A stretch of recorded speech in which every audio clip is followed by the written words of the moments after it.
Evangelho segundo escreveu João, capítulo 1, versículo 1 ao versículo 14. Eu vou ler, os irmãos atentem para a leitura da palavra de Deus que farei.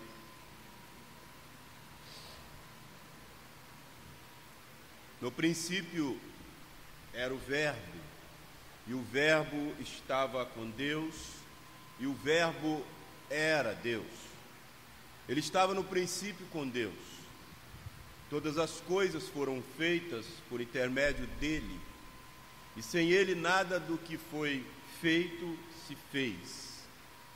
A vida estava nele, e a vida era a luz dos homens.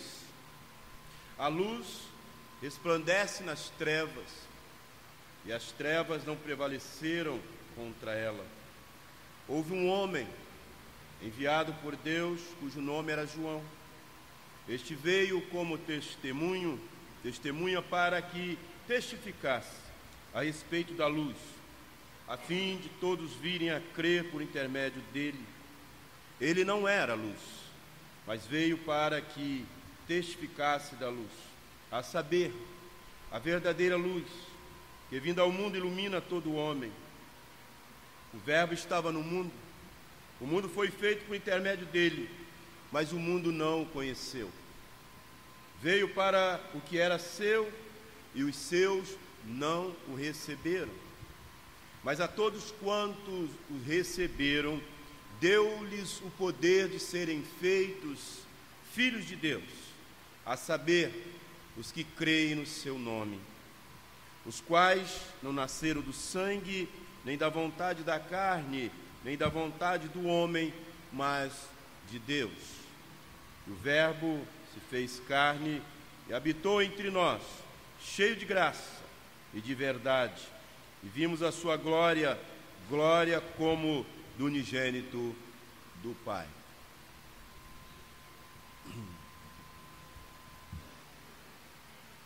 Queridos irmãos, eu queria pensar com você nesta noite a identidade do Verbo. A identidade do Verbo. Este Evangelho retrata a vida de Cristo na eternidade, antes que o mundo existisse. Vida gloriosa, rica, cheia de deleite, de bem-aventurança, na presença do Pai. Ao compreender esta verdade, nós apreciaremos, irmãos, de modo completo, o amor de Cristo ao se encarnar. A igreja que celebra o Natal, que celebra o nascimento de Jesus, Natal de Jesus Cristo, a igreja que celebra o nascimento de Jesus Cristo, ela é testemunha de algo extraordinário. A palavra tornou-se um ser humano e morou entre nós, cheio de amor e de verdade.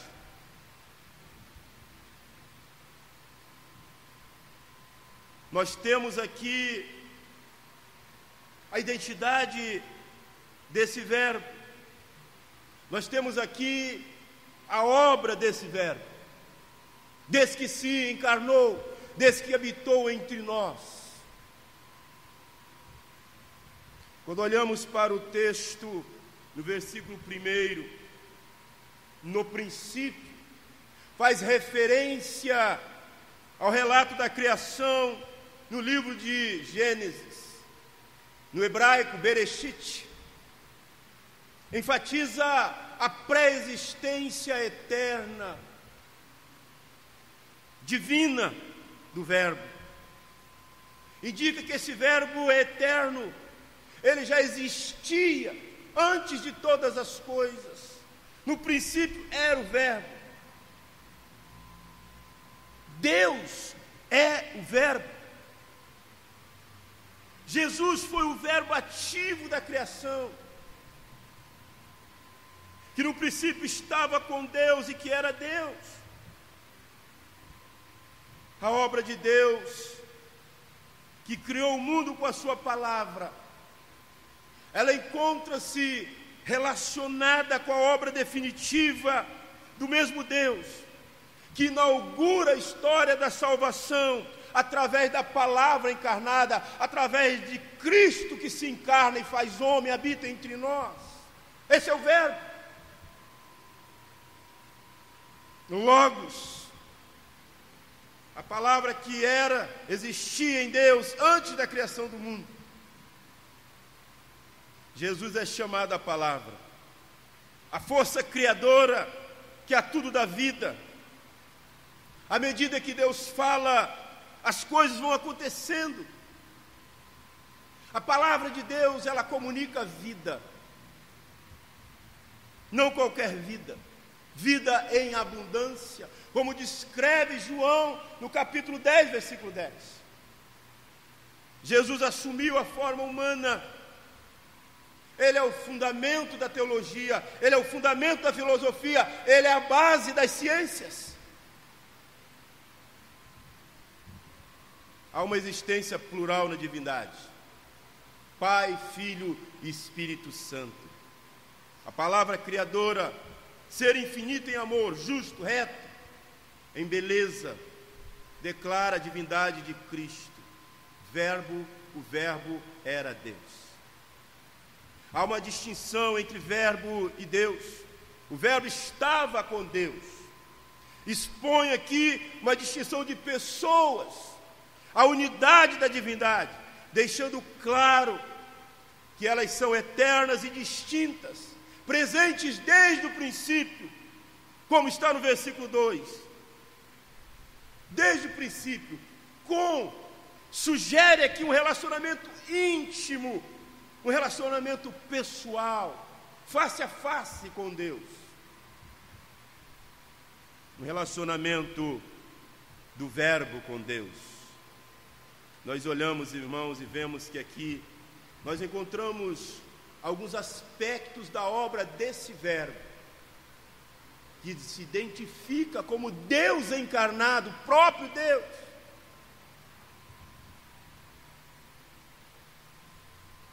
Nós olhamos e vemos esse Verbo aqui nesse texto. Alguns aspectos da obra desse Verbo. O primeiro aspecto se encontra no versículo 3. Criar.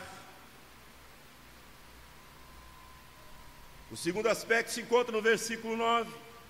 Iluminar. O terceiro se encontra no versículo 13. Regenerar.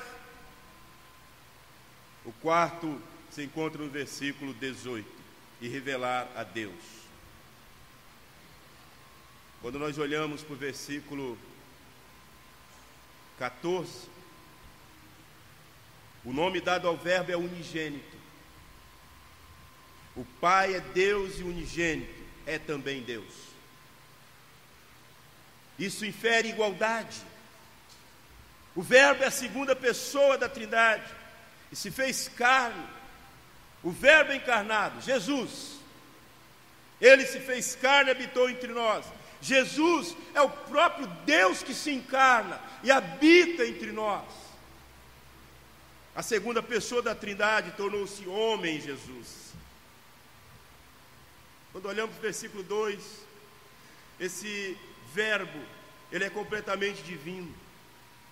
Ele existe desde a eternidade como uma pessoa distinta. Ele gozava de uma amorosa comunhão com o Pai. Esse Verbo, ele tem um aspecto de criar. Esse Verbo é divino, existe divindade. A relação entre o Verbo e a criação é que tudo foi feito por intermédio dele. Quando Deus pronuncia sua palavra, ela transforma a realidade aqui de modo criativo, tudo que reside, tudo que existe, resulta do poder criador da palavra. Quando olhamos aqui para Gênesis 1, 3, 6, ele mostra-nos aqui a palavra em sua ação criadora. E João apresenta a palavra em seu agir salvífico. Criação aqui é uma atividade específica de Deus. Ele é criador de todas as coisas. Ele é Senhor, criador do madeiro, onde o seu corpo foi posto. Ali, em Cristo, Deus estava com ele. Foi seu corpo posto no madeiro. Ele se manifesta na sua criação. Na ordem da criação, na ordem criada, há um toque das mãos perfuradas pelo cravo. Cristo, ele é artífice de sua existência. Ele é o Criador de todas as coisas. Ele é Senhor de todas as coisas. Quando nós olhamos para o versículo 4, nós vemos outro aspecto dessa obra, a obra desse verbo, iluminar. A relação entre luz e vida. Jesus é a vida e a luz, e ilumina os homens.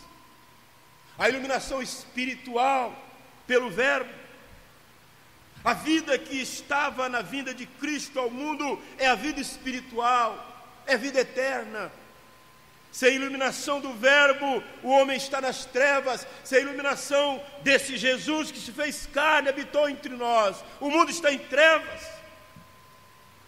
Mas ele veio como luz para dissipar as trevas. O Filho como Pai, ele tem vida em si mesmo. Ele é a própria vida. A luz da criação que conquistou as trevas, ele é essa luz. Esse que se encarnou é a própria luz, que conquistou as trevas, que dissipou as trevas, que proporcionou vida eterna, que tem comunhão com o Pai e restaurou a nossa comunhão com o Pai. Ele é o comunicador de vida. Nele temos vida, e vida em abundância. Ele é o portador da vida. O contato com Jesus gera vida, gera mais do que vida biológica, gera vida feliz, gera vida com sentido. A mensagem de Jesus é a dissipação das trevas. A mensagem de Jesus é iluminar. Essa é a obra do Verbo. Essa é a obra. Quando nós olhamos para o versículo 5 desse texto, nós vemos, irmãos, conflito entre as forças da fé e da incredulidade. Nós olhamos aqui e vemos o lugar de Cristo no Novo Testamento. As trevas não puderam impedir que a luz exercesse seus efeitos. Nosso chamado para pregar a luz que resplandece nas trevas. Enquanto o Espírito Santo não revela a beleza de Cristo, as trevas não serão dissipadas. A religião, a instituição, ela desfigura Cristo. O Evangelho traz a essência de quem é Cristo. O Evangelho apresenta quem é Cristo. Nós somos chamados para pregar essa luz que resplandece nas trevas. Irmãos queridos, Jesus é o repouso para a nossa alma. Jesus é vida, Jesus é luz. A missão da palavra encarnada é derrotar a escuridão, derrotar as trevas que afastam os seres humanos da fonte de vida. Em várias passagens de João, nós vemos, João enfatiza a encarnação da palavra com o objetivo aqui de promover a vida. A vida estava nele e a vida era a luz dos homens, João 1,4. Eu vim para que tenham vida e a tenham em abundância, João 10,10. O bom pastor dá vida pelas ovelhas, João 10,11. Eu sou o caminho, eu sou a verdade e a vida, João 14,6. Eu sou o pão da vida, João 6,35. O Evangelho de João foi escrito para que creais que Jesus é o Cristo, Filho de Deus, e para que crendo tenhais vida em seu nome. Viver na escuridão é permanecer sobre a esfera da influência do pecado, que ofusca a nossa visão de Deus e afasta-nos dele e de seu plano de vida. Deus se fez ser humano para estar próximo de nós, para estabelecer um relacionamento conosco. Quando nós olhamos, irmãos, para o versículo 6 desse texto, João, em seu ministério, ele preparou o caminho para a vida da luz verdadeira. Ele abre mão de tudo. Ele abre mão de tudo na vida para proclamar esta mensagem, esta verdade. Esta relação com sua criatura, comissionado para proclamar o Evangelho. Essa é a missão da igreja, essa é a nossa missão, esse é o nosso ministério, proclamar as verdades, proclamar esta verdade, na relação que temos com esse Deus, que por meio de Cristo encarnou, dissipou as trevas, nos limpou do nosso pecado, e agora nos comissiona a pregar esta verdade, esta mensagem que é luz, essa mensagem que é vida, essa mensagem que faz com que nós nasçamos de novo em Cristo Jesus. Nós olhamos para o versículo 7 desse texto. Ele não é advogado. Ele não é advogado. Ele ouviu através da testemunha. Sua missão aqui é dar testemunho da luz. Ele é testemunha. Ele viu, ele testemunhou, ele estava lá. Ele testemunha do que ele viu, do que ele experimentou. Assim como nós, a igreja, devemos testemunhar do que vimos, do que experimentamos.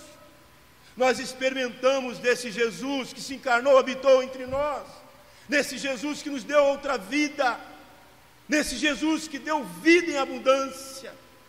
Nós devemos testemunhar desse Jesus, não como advogado que ouviu falar, mas como pessoa que testemunhou, que viu, que experimentou dele. Nós olhamos, irmãos, para o versículo 9 desse texto. Verdade e luz, aqui são empregados com frequência para expressar o que é eterno ou celestial, em oposição a tudo aquilo que é terreno ou temporal. Nós vemos aqui a atividade iluminadora da graça comum de Deus, exposição das obras malignas. Ele expõe as obras malignas das pessoas, porque é isso que a luz dele faz. Expõe a miséria espiritual do homem, expõe as trevas em que ele caminha, para que por meio dessa luz, ele seja regenerado. Nós olhamos e vemos o versículo 11, resumindo o ministério de Jesus, caracterizado aqui pela rejeição dos seus, rejeição dos judeus. Não é diferente do contexto de hoje. Em muitos lugares Jesus tem sido rejeitado ainda. No versículo 11 ele está resumindo o ministério público desse que se encarnou, habitou entre nós, em toda a rejeição a esse Jesus. Nós vemos hoje, irmãos, que não é diferente. Ele não tinha lugar para nascer, ele nasceu na estrebaria, rejeitaram Jesus, e diante de tantas rejeições, Quando ele completa seus 33 anos, ele é rejeitado. Ele é morto, crucificado. Jesus continua sendo rejeitado. Muitos lares já não falam de Jesus.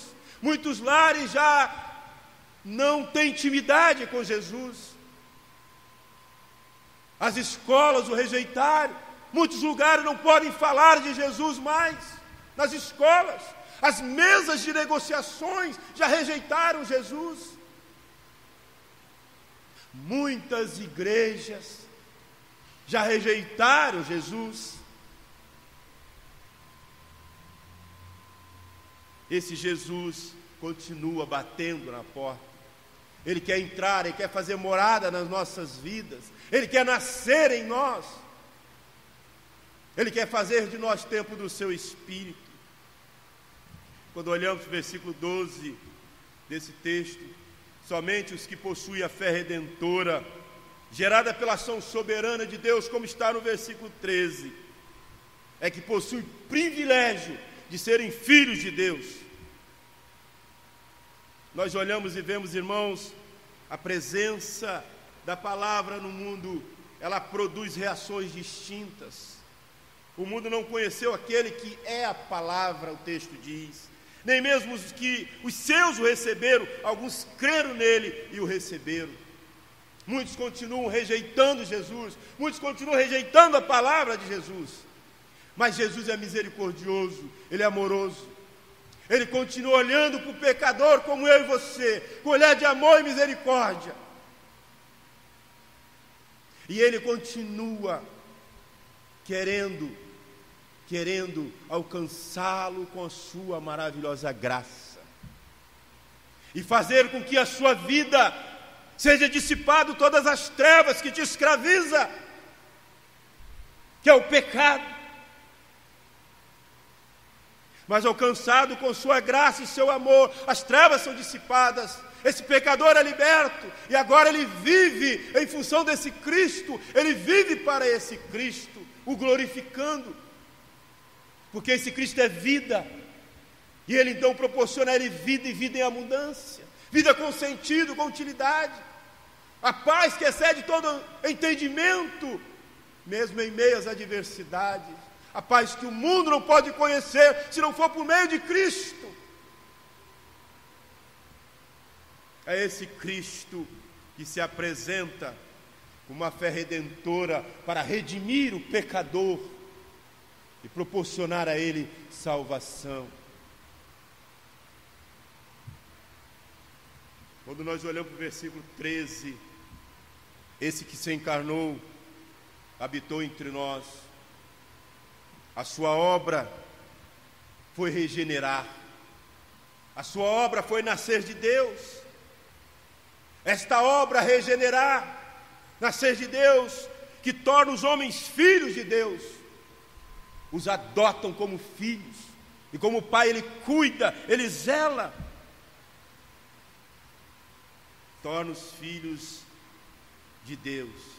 O poder dos homens para se tornarem filhos e filhas de Deus vem por meio do Verbo, vem por meio desse Jesus que se fez carne. O Espírito Santo, ele implanta a nova vida de Deus naqueles que estão mortos em vossos pecados e delitos, como está em Efésios 2:1. Essa filiação divina, concedida aos que recebem a palavra encarnada, não é conquista humana, mas é dádiva imerecida, um presente de Deus, que resulta de um nascimento espiritual, que resulta de uma nova vida. Eis que tudo se fez novo, nova criatura. É como se você voltasse ao ventre materno e nascesse de novo. Isso chama-se regeneração, que se dá por meio desse que se encarnou, habitou entre nós. Esta é a obra desse Verbo. Nascer de novo é ingressar-se no senhorio do Espírito de Deus. O seu agir é a expressão dessa graça divina, dessa maravilhosa graça, que nos alcança e nos transforma. Quando olhamos para o versículo 14 desse texto, temos aqui a motivação da igreja. A igreja, aquela que foi regenerada, aquela que foi separada, aquela que é o povo de Deus, aquela que é o Israel de Deus. Ela está reunida numa festa natalina.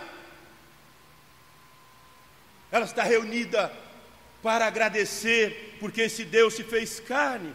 A palavra se fez carne na criança da manjedoura. O mundo foi abraçado, o mundo foi desafiado para o novo projeto de Deus em favor de uma vida e vida em abundância. Aqueles que estavam mortos agora têm vida, nasceram de novo, por meio dessa criança que se fez carne, por meio da palavra de Deus na manjedoura. Jesus é o lugar que tomou sobre si uma genuína e completa natureza humana, incluindo o corpo humano, para redimir o pecador. Quando nós olhamos aqui, irmãos, é interessante analisar: habitou, acampou, morou temporariamente. Essa expressão vem do Velho Testamento. Quando nós olhamos o tabernáculo de Israel, que servia como lugar da presença de Deus na terra nos dias de Moisés, como está lá em Êxodo 40, onde tinha uma arca que representava a presença de Deus. Quando nós olhamos aqui, graça e verdade, aliança misericordiosa de Deus para com pecadores miseráveis como eu e você. Graça e verdade. Ele manifestou plenamente o caráter de Deus por meio de Cristo, como realizador e provedor desta aliança que Ele fez conosco, com o seu povo. Glória, esplendor e maravilha, honra, dignidade, importância, o ser soberano do universo, diante de quem todas as pessoas se curvarão um dia. Ele se fez homem, habitou entre nós, abdicou de toda a sua glória, para que pecadores como eu e você fôssemos alcançados por essa graça, maravilhosa graça. Só lhe deu glória, somente a Deus toda a glória. Esse filho, irmãos, investido de glória divina, humilhou-se em sua encarnação, humilhou-se em sua morte expiatória na cruz do Calvário, para fazer mediação entre Deus e a humanidade caída, do qual eu e você somos pecadores, que foram regenerados. Unigênito do Pai, essa dignidade suprema do Verbo, e em seu relacionamento exclusivo dele com o Pai, ele obedece o Pai até a morte e cruz, para que eu e você pudéssemos ter vida e vida em abundância eterna com Ele. Jesus Ele é eternamente o lugar de encontro com Deus.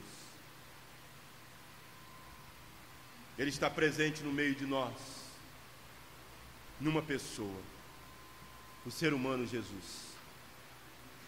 Quando olhamos para o versículo 1, João acentuou a natureza divina da palavra. Agora ele acentua a perfeita natureza humana. Deus armou uma tenda e habitou entre nós.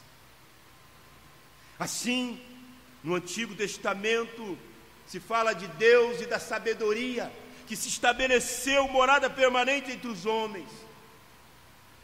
Nós olhamos aqui, irmãos, como diz em Êxodo 25, 8 e 9, israelitas armaram uma tenda para que Javé pudesse habitar em meio ao seu povo. Os profetas aqui anunciam um tempo no qual Javé armará sua tenda em Sião. As palavras de João proclamam que esse tempo chegou. E por isso, o Verbo encarnado, ele toma o lugar da antiga tenda, como local da presença de Deus entre os homens. Esse Jesus se encarnou, habitou entre nós. E ele se faz presente aqui em espírito. E ele quer estabelecer um relacionamento com você, comigo, conosco. Ele quer nos fazer novas criaturas. Ele quer dissipar de nós todo o peso do pecado que nos esmaga. Ele quer dissipar as trevas de nós, que tira a nossa vida, o prazer e a alegria de viver. Porque ele veio para ser luz. E onde a luz chega, as trevas são dissipadas. Ele quer regenerar esse ser humano que está escravo pelo pecado. Ele quer dar vida a esse ser humano. Ele quer nascer em você, habitar em você por meio do Espírito Santo. Que nesta noite, queridos irmãos, eu venho a entender que Jesus, esse Verbo, ele se encarnou, ele habitou entre nós, para que eu e você pudéssemos reconhecer a divindade dele, reconhecer ele como Deus, reconhecer ele como mediador entre Deus e a humanidade caída, e eu entender a minha dependência desse Jesus que se encarnou para chegar a Deus Pai e ter a salvação em Cristo, e encontrar na minha vida a paz que excede todo entendimento, o sentido para viver para a glória dele. Não há outro sentido na vida, se não for para glorificá-lo, exaltá-lo. Esse é o sentido da vida, pelo qual ele se encarnou, habitou entre nós, livres, libertos, regenerados. Nós temos vida em Cristo, e podemos então glorificá-lo, vivendo em função dele, vivendo para ele, comprometidos com ele, até que ele volte para nos buscar, e estarmos diante do trono dele eternamente, o glorificando. Que Deus abençoe a sua vida, e que essa fé redentora, gerada pela ação de Deus, que é um privilégio que temos de sermos filhos dele, alcance você com essa graça, essa misericórdia, e faça de você filho.